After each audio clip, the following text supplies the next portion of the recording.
ESPN, for the players, I know you talked about keeping the joy of the game, but I'm curious, it's a long season, right? And you guys have had the target on your back the entire time, the win streak being number one.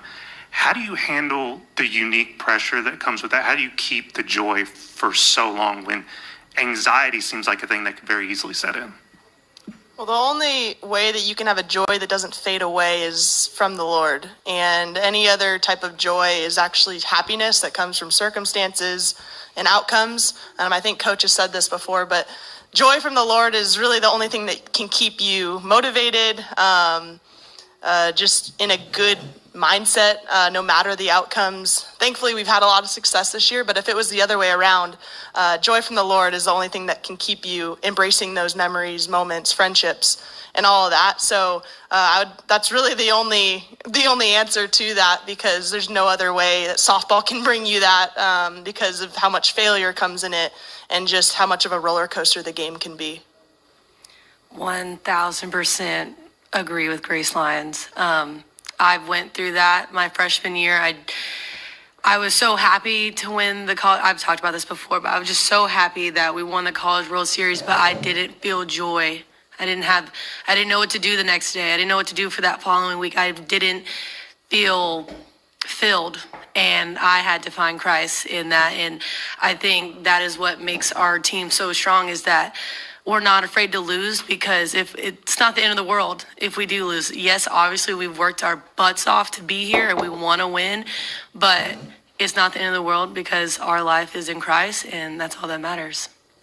Yeah, I think a huge thing that we've really just latched onto is eyes up. And you guys see us doing this and pointing up, but we're really like fixing our eyes on Christ. And that's something where, like they were saying, you can't find a fulfillment in an outcome, whether it's good or bad. And I think that's why we're so steady in what we do, and our love for each other and our love for the game, because we know this game is giving us the opportunity to glorify God. Mm-hmm. And I just think once we figured that out and that was our purpose and everyone was all in with that, it's really changed so much for us. And I mean, I know myself, I've seen so much of a growth in myself with once I turned to Jesus and I realized how he had changed my outlook on life, not just softball, but understanding how much I have to live for, and that's living to exemplify the kingdom. And I think that brings so much freedom.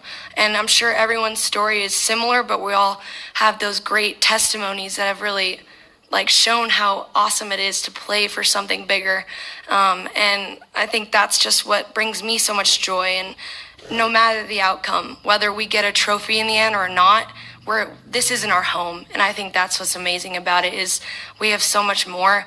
We have an eternity of joy with our Father, and I'm so excited about that. And yes, I live in the moment, but I know this isn't my home, and no matter what, my sisters in Christ will be there with me in the end, when we're with our King. So, Patty, you've got to keep your eye on the prize and really work with these players on their skill set. But I think, from a human nature perspective, it's easier to learn from failure and from losing than it is from winning. How do you try to stay on top of these players and keep them improving throughout the year when there is that kind of challenge within there? I think they just gave you the answer.